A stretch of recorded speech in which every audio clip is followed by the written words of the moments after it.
everyone. I am Skylar Cunningham of Lean Frontiers, and I will serve as your host today. You can see on the screen Eric Ethington, who will be presenting for us today about quality diagnostic matrix.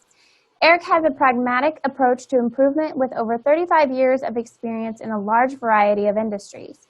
During this time, his roles have evolved from the entry-level employee trying to improve work to the senior leader trying to influence others, and finally to mentoring those trying to improve, regardless of their role or level. He is currently the president of Lean Shift Consulting and also program manages the Lean Enterprise Institute Lean Product and Process Development Initiative. With that, I will hand it over to Eric. Okay, well, thank you, Skylar, and thank you, everybody, for tuning in and for the opportunity to talk. What I want to talk to you today about is a quality diagnostic matrix, which the subtitle on this is a simple tool for breaking through your quality quagmire. And just real quick, thought it was appropriate to have an agenda, and so the flow of the materials is going to first talk about the matrix and even why this topic, why is this important, why should you listen. Then we'll get into the matrix, the purpose, the use of it, the general layout of the matrix, and then I'm going to go through I almost call it like a historical fiction case study, and that it's got enough truth to it to be real, but it isn't completely real. But to show you how this matrix that I'm going to show you can even be extrapolated to some additional levels, and then leave you with a few hints or ideas on how to get started on this. So with that, a quick background. The first question I've got up here is why? Why this? First, why pick on a tool? There's a lot of things that we could talk about when we talk about lean process development, from bigger picture to smaller picture. But one thing I'm going to hope is that there's other folks talking about items that are large in context. Meanwhile, I think tools can be very good ways of engaging people in lean or lean process development journey, because that tool gives you that ability to practice something, to learn through practice. And so that's one reason to take a look at this, is it'll give you one way to get folks engaged in some elements of lean process development. Why this? Often when we talk about improvement, we talk about getting quality stable, then moving on to delivery, and that cost should actually be the final focus area.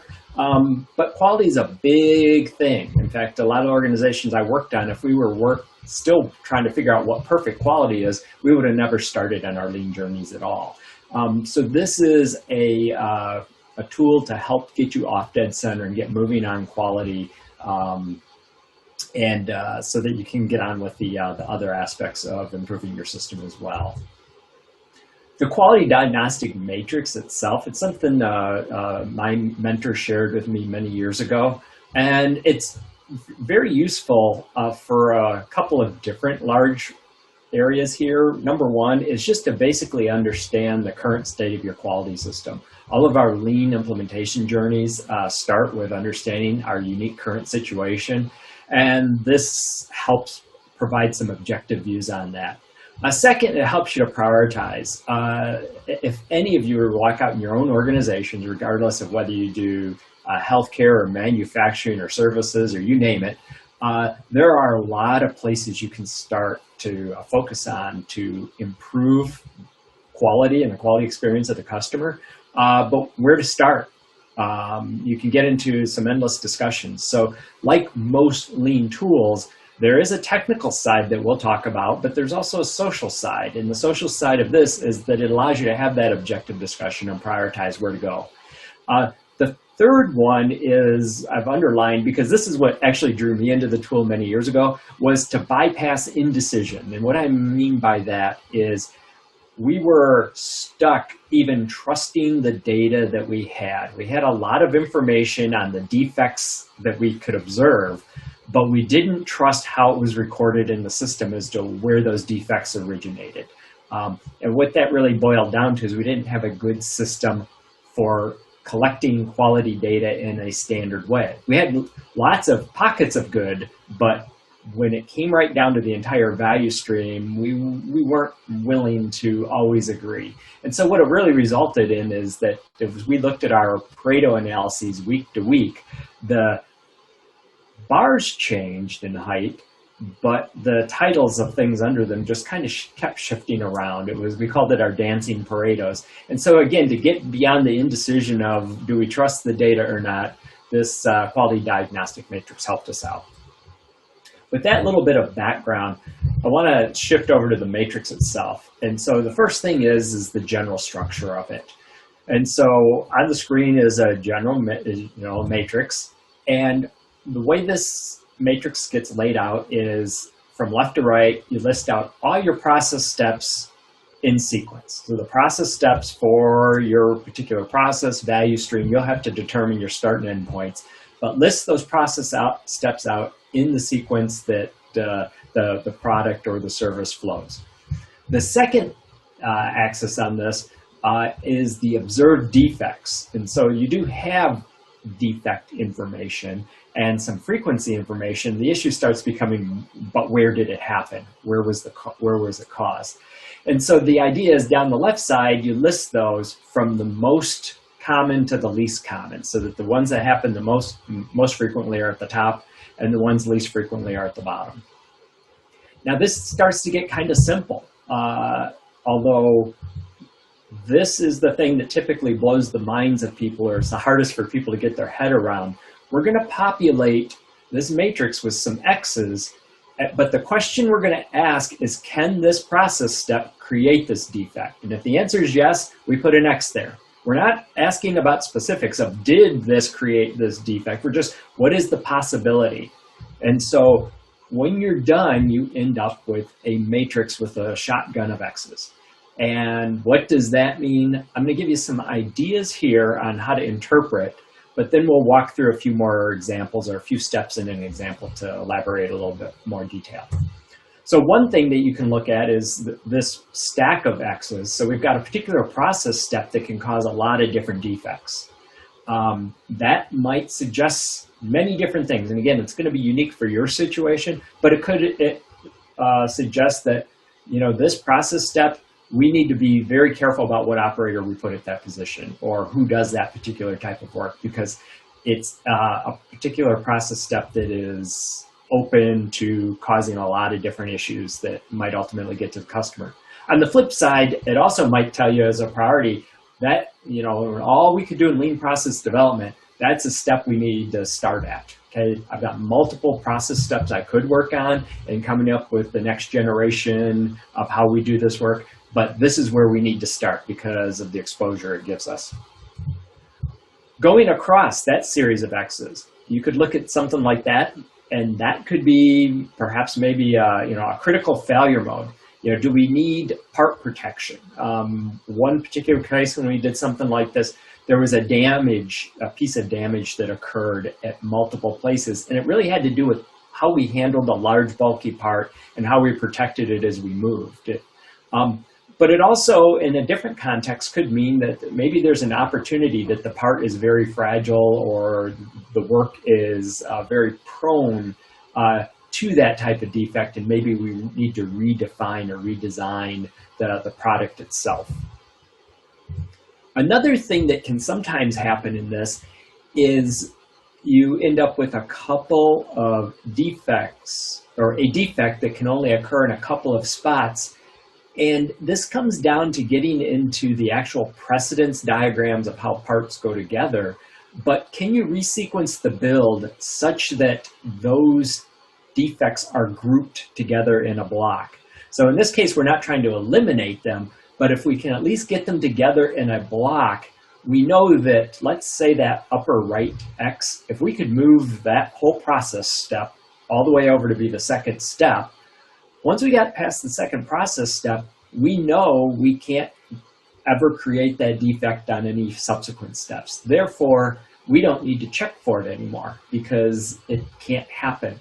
So what that can help to do too is, instead of having these horrendous end-of-line test systems, you can have some gates that you can check for certain things at certain points, and then I don't have to worry about it again because no processes can make that defect going forward. So a lot of generalities in that, okay? So maybe it's time to talk a little bit about specifics. So that's where I've got this teaching example. And I got to give you a little bit of context. I want to say that the important part of this example is to get the general logic out of the matrix I just showed you with the x's and how that could even evolve further.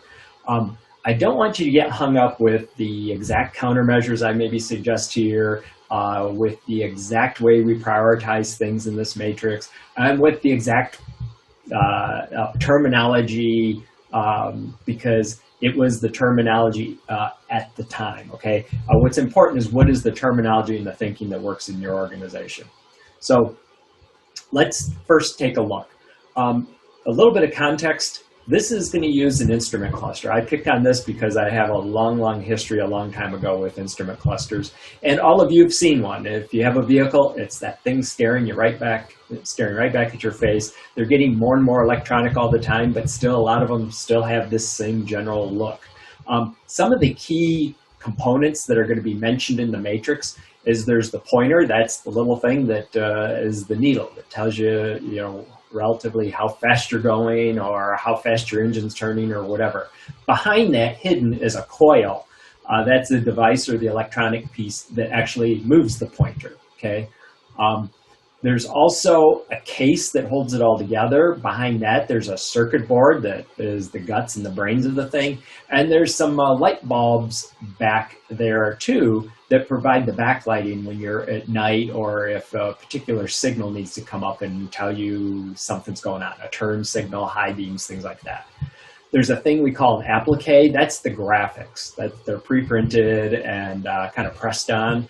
And then hidden behind the whole thing is a light pipe, which takes the light from a few light sources and spreads it evenly across the back. Then snapping the whole thing together is a retainer. And then on top of that is the lens, which is the clear piece of plastic or some material that you're looking through to see, and it keeps the dust off of the actual instrument cluster. It also keeps pointers from being damaged and so on. So those are just real quick some of the items, the components that go into this.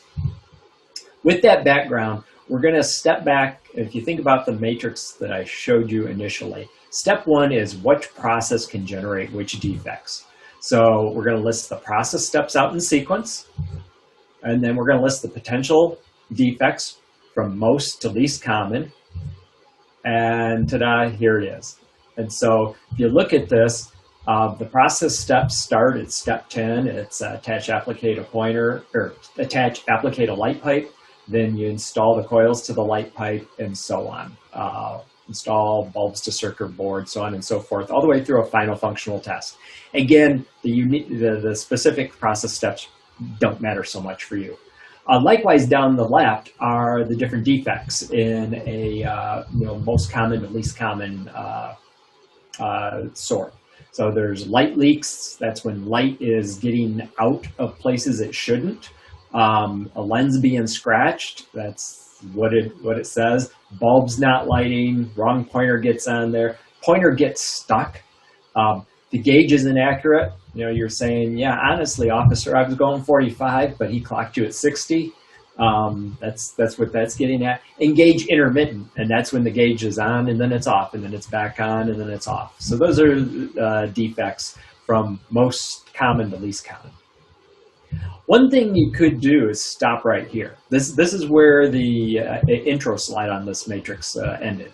And you could look at this install pointers and it's like, boy, maybe I really need a high-skilled operator here, or we need to come up with a more repeatable solution here, because if I don't do that pointer right, it can cause all sorts of defects, and that is true.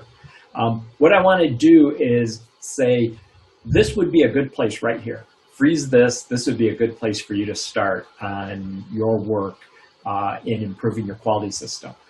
But there's some other elements or other pieces of information we can add to this matrix to make it even more robust and maybe give you a better idea of what's your current state is.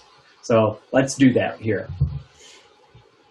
The next thing we could do is map our current control techniques or countermeasures. So if I back up here, I've got all those X's. Well, what are we doing about those X's here and now today? Okay, what are we doing at the install pointer station about light leaks? Are there any quality checks or things happening right now? And so the purpose of this slide is just to say all of you have your own, I'll say, spectrum of countermeasures or quality control techniques that range from low risk to high risk. Okay, error proofing or mistake proofing has a much lower risk of those issues getting through the customer versus judgment inspection, which is, yeah, the operator is just kind of judging is it good or bad, but there's no real good clear quality standard. Likewise, though, dollars to implement, some of these inspections are a lot easier to implement versus error proofing something and designing it right out of the design, right? So anyway, again, don't get hung up on my terminology. What I did here is I've color-coded stuff that is very high risk in red, stuff that is lower risk in yellow, and things that you would, are pretty low risk are in green. Just kind of relative. It helps to stand out on the matrix. So with that, if we have that kind of understanding, now we can map those items right into the matrix. So what we do is instead of having our matrix look like this, we turn around and insert those different techniques right into the matrix. One thing, if you look at here, Operation 60, install pointers, you actually see initially it looked like, oh, that could be a problem one, but we have a lot of mistake proofing already built in there. There's just one self-verification item that's red, whereas Operation 10 is kind of open to a lot of problems potentially. So that's where this can be a helpful next step, is to take your current state of countermeasures and superimpose that on the matrix. All this is showing is I wanted to blow this up because this says 10A self-verification on applique flatness. That 10A is just referring to defect number and process step. I won't get into it in this conversation, but you could use those types of designations if you're trying to track this type of data in some sort of database at the same time. But just showing that what's inside of one of those boxes. The next thing you can do is add, I'll say your, big letters there, right? But your system requirements. And what is meant by that are a few things. Is what is really important to understand about your quality system. Again, that's going to vary from area to area, company to company, business to business. Some of those could be customer factors.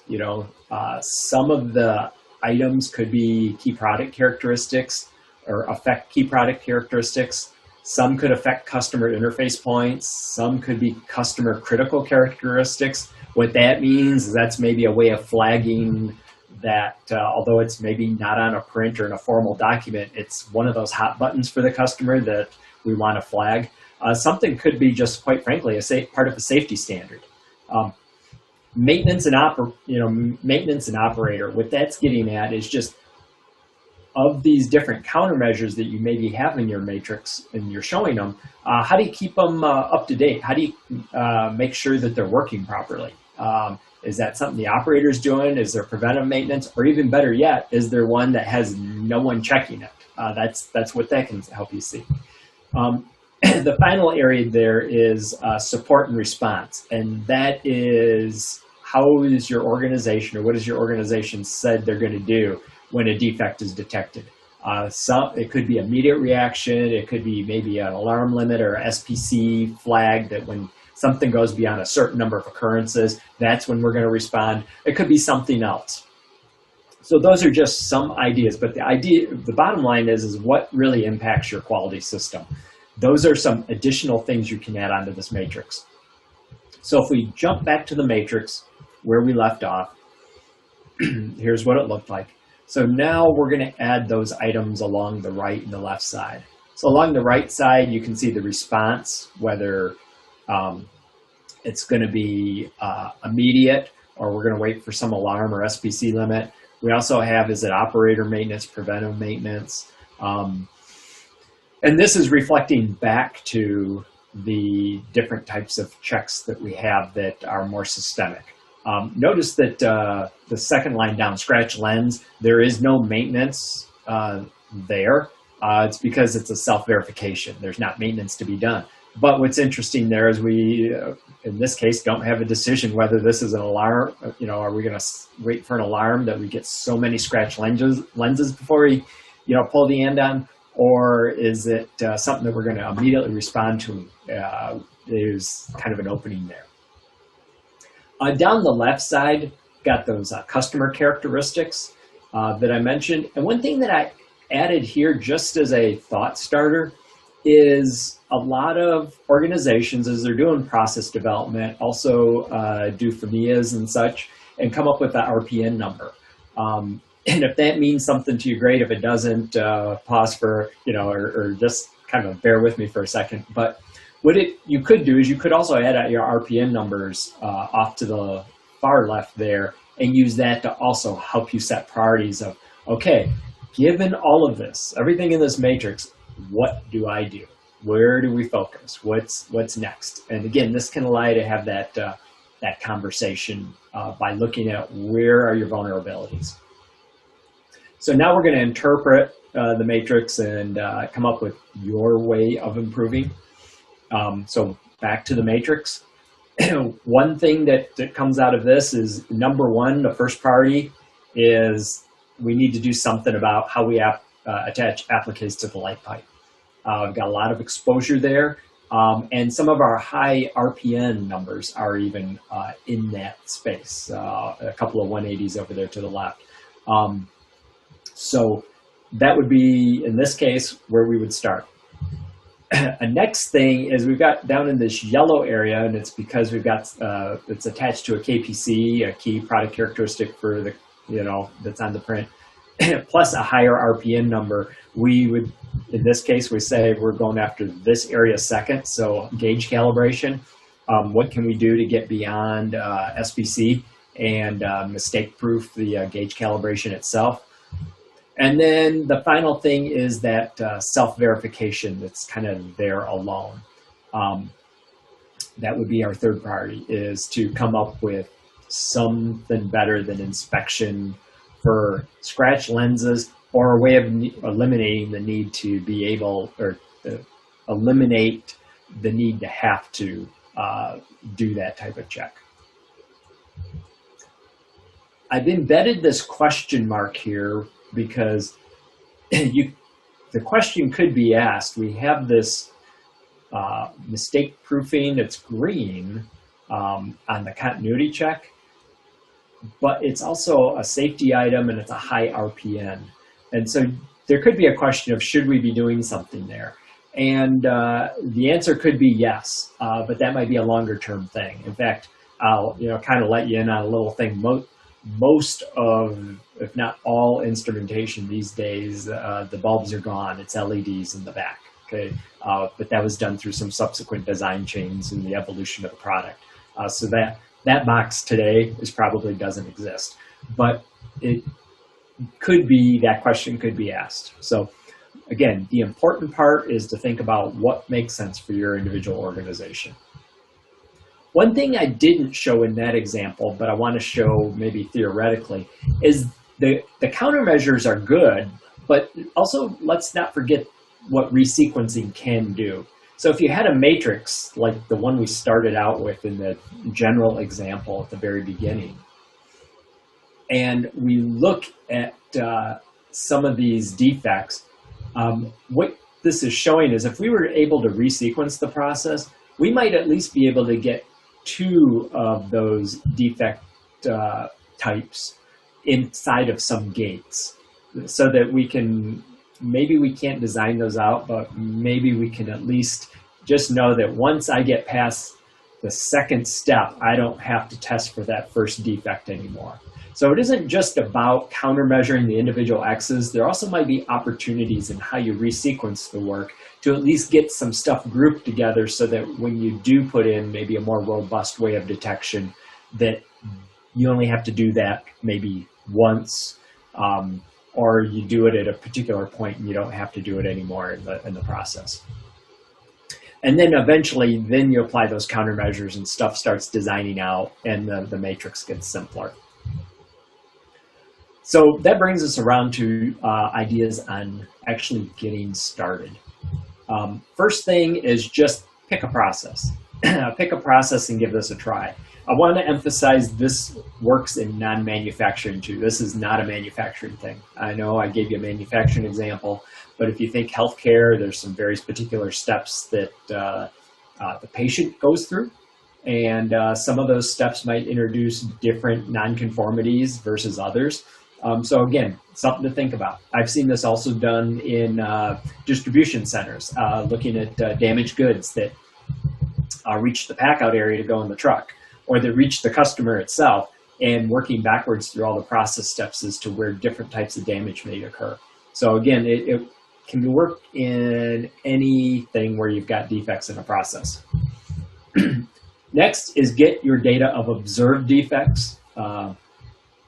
Usually most organizations have some data of what defects are observed. Again, the issue becomes where did they really occur? And that's what this matrix is trying to kind of get around in a way. If that's overwhelming, you might need to invoke the 80-20 rule. If your data of observed defects is 100 items, maybe go after the top 10 or top 20 at this point. Build the initial matrix and look at the patterns. We talked about vertical groupings, what those could mean. Talked about what horizontal groupings could mean. The third bullet there, I didn't have an example that I could share with you, but I've seen this before, where there might be some process groupings too, in that several process steps might be similar processes. So if you think across the top of the matrix, you might be able to block some of those things where maybe the 3 or 4 steps in the middle are all machining type work and others might be assembly. Or in, maybe in healthcare, some might be onboarding or, some initial contact versus patient dependent versus something else. Because sometimes those process groupings will give you some hints. One that I was looking at one time, it turned out it looked like a shotgun, but when we applied this process grouping logic to it, there were a lot of defects that were associated with some machining processes. And as we dug into the machining processes, they were ancient. And I'm not a person who's real big about jumping into spending capital, but these were ancient enough that you couldn't get spare parts for the machines. The fairly large company was going on to eBay to get spare parts for machines by scavenging other people's machines. And one of the things that came out of this is if we want to do something about this area of the matrix, we're probably going to have to do some investment. And that's exactly what ended up happening. Use the matrix to build alignment. Again, I talked about how a lot of these lean tools have both technical and social aspects. You pick your tool, and there's definitely the technical part we get into, whether it's a value stream mapping. It's definitely a technical tool, but we all know too what it does to build alignment and agreement, and how important that is to the ultimate success. So you can use this too to have that conversation, build alignment around what are our top 3 priorities in improving our quality system right now. The final thing is, remember the old phrase, creativity before capital. What are some of the short lead time, low cost, low risk items you can go after right now? It is easy to say, oh, we're going to design that out in the next generation product. But yeah, and so when is that going to happen? When is that product coming? And when it comes, is it going to affect everything in your value streams, or is it just going to affect that new product and all your old products are still going to have this risk associated with it? So I'm not saying don't design things out, but what I am saying is don't wait for things to be designed out. What can you do now? What can you go out and try? What can you run some quick experiments on and see how that improves the situation too? With that, I would like to thank you for taking time to listen to this, and would love to find out if you have any questions or want to learn more. Take care.